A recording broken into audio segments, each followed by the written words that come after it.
آج judicial commission کا اجلاس ہو رہا ہے، وہ 26ویں ترمیم جو پاکستان کے 25 کروڑ عوام کے حقوق کے اوپر ڈاکہ ڈال کے لوگوں کی بیویوں کو، ماؤں کو، بہنوں کو، بچوں کو اٹھا کے تشدد کر کے اور پیسے دے کے اور لوٹاکریسی کے ذریعے جس طرح پاس کرائی گئی ہے، رات کی تاریکی میں ڈاکہ ڈال کے نہ صرف ہم اس کو مسترد کرتے ہیں اور پہلے جوڈیشل کمیشن میں اپنے بندوں کی تعداد بڑھانے کے بعد اس کو پیک اپ کرنے کے بعد انہیں جو آئینی ترامیم ہے جس کے وجود کے نتیجے میں یہ جوڈیشل کمیشن بنا ہے، جسٹس منصور علی شاہ صاحب اور جسٹس منیب اختر صاحب کا کل کے خط کے بعد یہ ثابت ہو چکا ہے کہ وہ کمیٹی جو کہ پریکٹس اینڈ پروسیجر ایکٹ کے تحت اور اس آرڈیننس کے تحت بنائی گئی تھی، اور انہوں نے یہ فیصلہ کر دیا کہ 26ویں آئینی ترمیم فل کورٹ کے پاس 4 تاریخ کو فکس کی جائے، لیکن 4 تاریخ کو فکس نہیں ہوئی اور 4 تاریخ کا دوسرا لیٹر آ گیا۔ تو سوال یہاں یہ پیدا ہوتا ہے کہ کیا جسٹس قاضی عیسیٰ صاحب کی جو باقیات ہیں، کیا جسٹس یحییٰ آفریدی صاحب ان کو فالو کرنا چاہتے ہیں؟ کیا آج ایک مطلق العنان قسم کا چیف جسٹس قاضی عیسیٰ جو یہاں بیٹھا سہولت کاری کر رہا تھا، جس نے آرٹیکل 63A کی انٹرپریشن صرف اس لیے غلط کر کے دے دی ان کو، اور وہ جانے سے چند دن پہلے تاکہ جس کا وہ خود بینیفیشری بن سکے، لیکن یہ الگ بات ہے کہ موجودہ حکومت اور اسٹیبلشمنٹ نے اس کو ٹیشو پیپر کی طرح استعمال کرنے کے بعد پھینک دیا۔ مگر سوال یہ ہے، کیا وہ آج قابل عزت زندگی گزار رہے ہیں؟ کیا قابل فخر زندگی گزار رہے ہیں؟ ہرگز نہیں۔ ہمیں افسوس سے کہنا پڑتا ہے کہ ذاتی طور پر جسٹس یحییٰ آفریدی صاحب ایک بڑے آنریبل جج ہیں، لیکن ان کا بطور چیف جسٹس اس منصب کو قبول کرنا بھی قابل اعتراض بات ہے، لیکن اس سے زیادہ قابل اعتراض بات ان کا کمیٹی کے فیصلے کو نہ ماننا اور فل کورٹ بنا کے اس کانسٹیٹیوشنل پٹیشن کو نہ لگانا ہے۔ اور آج ہم یہ سمجھتے ہیں کہ آج کا جوڈیشل کمیشن کا اجلاس کورم نان جوڈس ہے، یہ ہو نہیں سکتا، کیونکہ اس جوڈیشل کمیشن کے اندر ایک قانونی سکم موجود ہے جس کے مطابق جس کے اندر لکھا ہوا ہے کہ جوڈیشل کمیشن میں آئینی بینچ کا سربراہ بیٹھے گا۔ اب آئینی بینچ تو بنے نہیں ہیں، تو جب تک وہ کانسٹیٹیوٹ نہیں ہوگا جوڈیشل کمیشن کی تکمیل ہی ممکن نہیں ہو سکتی۔ تو جب اس کی تکمیل ہی ممکن نہیں ہے تو آج کا اجلاس بلایا جانا کسی صورت آئین کی روح کے مطابق نہیں ہے، یہ آئین کی روح کے خلاف ہے۔ لیکن اس کے باوجود ہم نے پی ٹی آئی نے اپنے 2 افراد نامزد کیے تاکہ اپنا موقف سامنے لایا جا سکے۔ میں سپریم کورٹ کے تمام جج صاحبان سے یہ گزارش کرتا ہوں، یہ اپیل کرتا ہوں کہ آپ نے قسم اٹھا رکھی ہے، آپ نے اوتھ لے رکھا ہے پاکستان کے آئین کو پروٹیکٹ کرنے، پریزرو کرنے کا، تو لہٰذا آپ پابند ہیں کہ یہاں جو غیر آئینی چیزیں چل رہی ہیں، جس طرح غیر آئینی یہ ترمیم کی گئی، اور غیر آئینی ترمیم جو کہ سب کی آنکھوں کے سامنے ہے، ایک طرف تو لوگوں کو اٹھا کے اغوا کر کے تشدد کر کے پیسے دے کے کرائی گئی، جس کے اندر قاضی عیسیٰ صاحب کی پوری سہولت کاری موجود تھی، دوسری طرف سپریم کورٹ کے لارجر بینچ بلکہ فل کورٹ کی ججمنٹ جو نیشنل اسمبلی کی سیٹیں ہیں وہ ججمنٹ امپلیمنٹ نہیں ہوئی، وہ نیشنل اسمبلی انکمپلیٹ تھی۔ تیسری طرف سینٹ کا کے پی کا اجلاس نہیں ہوا، آپ نے سینٹ کے پی کی نمائندگی کے بغیر آپ نے کس طرح آئینی ترمیم کر لی، اور اس کے بعد جس طرح آزاد عدلیہ کے اوپر حملہ ہوا وہ کسی صورت قابل قبول نہیں ہے۔ یہ آئین کے بیسک سٹرکچر اور آئین کے بیسک فیچرز کے خلاف ہے۔ اس کے بارے میں supreme court already Rawalpindi district courts کے کیس میں یہ فیصلہ دے چکی ہے کہ کوئی بھی ترمیم، آئینی ترمیم، سو کارڈ آئینی ترمیم جو کہ ان پارلیمنٹیرینز نے پاس کی، اس کی اگر وائلیشن بیسک فیچرز یا سپریم کورٹ یہ سمجھتی ہے کہ فنڈامنٹل رائٹس کی وائلیشن میں ہے یا آزاد عدلیہ کے اوپر اٹیک ہے، تو وہ اس کو سٹرائک ڈاؤن کر سکتی ہے۔ پھر سب سے بڑھ کر یہ کہ یہ اسمبلی جو ہارے ہوئے لوگوں پہ مشتمل ہے، چند لوگ اگر ڈاکہ زنی کے ذریعے الیکشن کے اوپر ڈاکہ ڈال کے الیکشن کمیشن سے ایک جعلی فارم 47 بنوا کے اور یہاں آ کر مسلط ہو جائیں گے، تو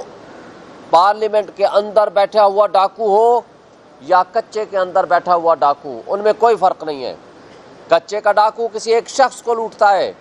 اس کی مال و دولت کو لوٹتا ہے، لیکن پکے کا ڈاکو پوری عوام، 25 کروڑ عوام کے حقوق پہ ڈاکہ ڈالتا ہے۔ تو لہٰذا اگر کوئی ڈاکو پارلیمنٹ کے اندر گھس جائے گا اور اس بلڈنگ پہ قبضہ کر لے گا تو اس کی لیجٹیمیسی نہیں ہوگی۔ پھر آپ نے دیکھا رات کی تاریکی میں کل جس طریقے سے قانون سازی کے نام پہ ایک اور ڈاکہ ڈالا گیا، جو 6 بل پاس کرائے گئے، جس میں سے سپریم کورٹ کو پیک کر دیا گیا۔ سپریم کورٹ میں 17 ججز کی بجائے 34 ججز کا اطلاق کیا جانا، یہ سراسر بدنیتی پہ مبنی ہے۔ مقصد صرف یہ ہے ان کا کہ ان کو پتہ ہے کہ یہ انڈیپینڈنٹ ججز بیٹھے ہوئے ہیں سپریم کورٹ میں، یہ ان کی خواہشات کی تکمیل نہیں کریں گے۔ اب ان کے مد مقابل اتنے ججز اس میں بھر دو، اتنی تقسیم پیدا کر دو کہ اپنی مرضی کے ججز کو یہاں لا کر کے پھر ان سے اپنی مرضی کے فیصلے لیے جا سکیں۔ اور بہانہ اور ڈرامہ کیا کرتے ہیں کہ جناب پینڈنسی زیادہ ہے۔ ابھی موجودہ جو چیف جسٹس صاحب آئے ہیں اور سپریم کورٹ بیٹھی ہے، آپ کو یاد ہوگا کہ یہ پینڈنسی قاضی فائزہ صاحب نے جان بوجھ کے بڑھائی تھی، چونکہ وہ 6 کیسز لگا رہے تھے، اور آج سپریم کورٹ میں 30 کیسز ہر بینچ میں لگے ہوئے ہیں۔ اگر اگلے 6 مہینے میں یہ کیسز ختم ہو جاتے ہیں تو مجھے بتائیں کہ جو 17 مزید ججز آپ نے بٹھانے ہیں، ان کی تنخواہیں میری آپ کی جیب سے جائیں گی، ان کی پینشن آپ کی میری جیب سے جائے گی، اور ان کو ہمیشہ کے لیے ان کے مرنے کے بعد ان کی بیوہ کو، ان کے بچوں کو پینشن ہم نے بلینز آف روپیز دینے ہیں، اور یہ پبلک ایکسچیکر کے اوپر بوجھ صرف ان کی خواہشات کی تکمیل کے لیے ہے۔ اگر ان کی نیت واقعتاً کیسز کم کرنے کی ہوتی تو پھر یہ سٹیک ہولڈر سے گفتگو کرتے، بات کرتے، سپریم کورٹ کو انوالو کرتے، ان سے پوچھتے، لیکن یہاں تو 55,000 کیس ہیں، ہائی کورٹس میں 13.5 لاکھ کیس ہیں، وہاں تو کچھ نہیں ہو رہا سوائے اسلام آباد ہائی کورٹ کے۔ اور اسلام آباد ہائی کورٹ کے بھی ان کی بدنیتی اس لیے ہے کہ سارے جج صاحبان سوائے ایک آدھ کے، ان کو پتہ ہے کہ وہ انڈیپینڈنٹ ججز ہیں۔ اب ان کو مسئلہ یہ ہے کہ وہاں اپنے مرضی کے ججز لگائیں اور ان کے پاس کیس فکس کرا کے اپنی مرضی کے سے فیصلے لیں۔ اور اسی طرح جو لوور جوڈیشری ہے، 22.5 لاکھ مقدمات ہیں ان کے پاس، وہاں تو ان کو کچھ نظر نہیں آتا، وہاں ججز کی تعداد بڑھائیں، تو لہٰذا یہ ایک فراڈ ہے جو یہ کرنے جا رہے ہیں۔ اور دوسری طرف چیف آف آرمی اسٹاف اور تمام سروسز چیف کی مدت ملازمت کو 3 سال سے 5 سال کر دیا گیا۔ پھر نہ صرف 3 سے 5 سال کیا بلکہ اس کو ایکسٹینڈیبل رکھا کہ اگلے 5 سال کے لیے بھی ان کی ایکسٹینشن ہو سکتی ہے۔ اور پھر اسی طرح جو 64 ایئرز کی ایج رکھی گئی تھی کہ 64 سال آخری حد ہوگی، اس کے بعد یہ ریٹائر ہو جائیں گے، اس کو بھی ہٹا دیا گیا۔ تو یہ میں سمجھتا ہوں کہ یہاں صرف سویلین مارشل لاء نہیں، بدترین قسم کا مارشل لاء لگانے کی انہوں نے سرٹیفکیٹ دے دیا ہے اس کٹ پتلی پارلیمنٹ نے، اس ڈاکے کے ذریعے وجود میں آنے والی اس پارلیمنٹ نے جس نے یہ ظلم 25 کروڑ عوام پہ کر دیا ہے۔ اب یہ بادشاہت ہے، یہ کنگ شپ ہے، سپر بادشاہ آپ نے بنا دیا ہے ایک ادارے کے سربراہ کو، بجائے اس بات کے کہ آپ پارلیمان کو مضبوط کرتے۔ آپ یہاں ملک کے بنیادی انسانی حقوق کی پامالی جو ساری دنیا کے سامنے ہو رہی ہے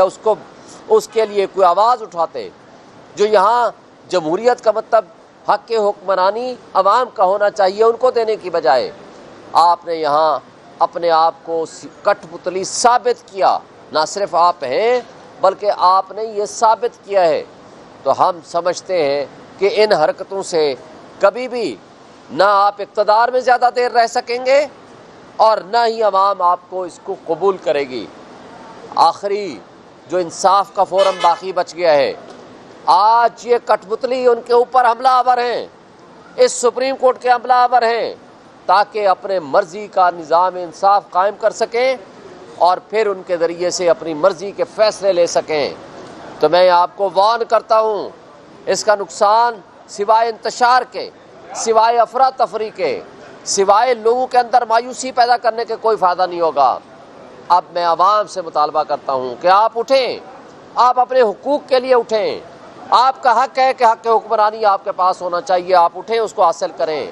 اس لیے کہ ان کٹ پتلیوں نے، ہمارے ملک کی اسٹیبلشمنٹ نے، ان تمام لوگوں نے اور یہ سو کارڈ اپنے آپ کو جمہوری کہنے والوں نے جمہوریت کو دفنا دیا ہے، اور ان لوگوں نے بدماشیاں اوپر مسلط کر دی ہے، اور اس بدماشیاں نے ملک میں آئین اور قانون کو پامال کر دیا ہے، اور چند لوگوں کے ہاتھوں میں آئین اور قانون کو ایک کھلونا بنا کے رکھ دیا ہے۔ اب یہ نظام انصاف پہ حملہ آور ہے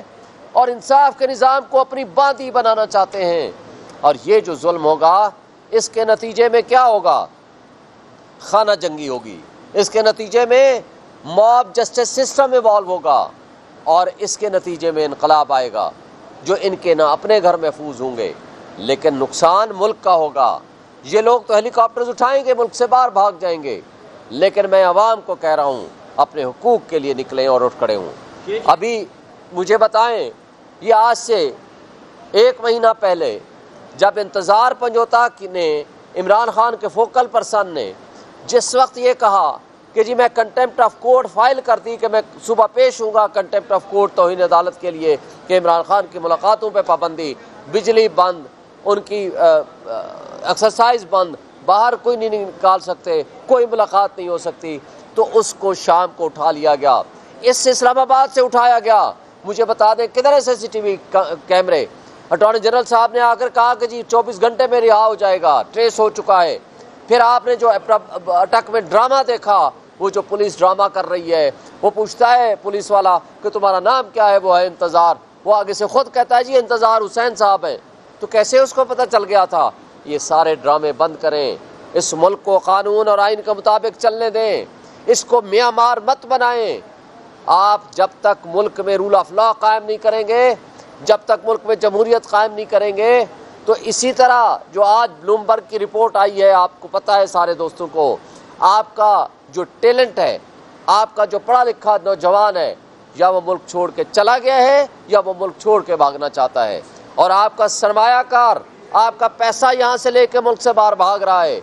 خدا کے لیے اس ملک کے 25 کروڑ عوام پہ ترس کھائیں اور یہاں لوگوں کو رہنے کا حق دیں اور اس ملک کو رہنے کے قابل بنائیں۔ شکریہ۔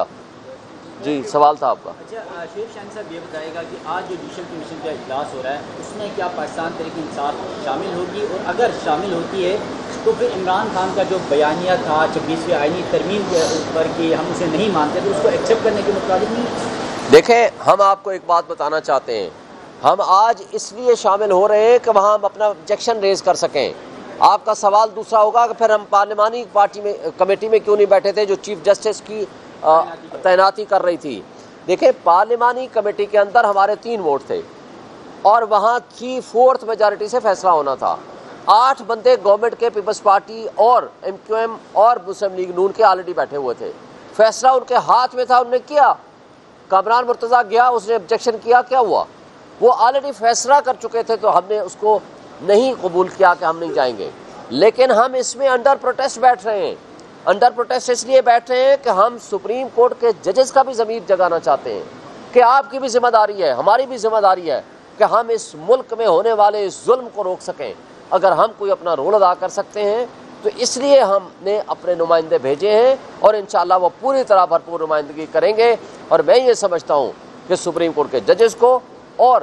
اپنا اس وقت رول ادا کرنے کی ضرورت ہے جو کہ ان کو کرنا چاہیے. اگر وہ نہیں کریں گے تو پھر یہ سوچ لیں کہ جسٹس قاضی فا عیسیٰ کچھ زیادہ دور نہیں ہے, تو اس کا جو انجام ہوا ہے تو پھر جو جج اس طرح ناانصافی کے فیصلے کرے گا اس کا انجام شاید اس سے بھی بدتر ہو. شکریہ.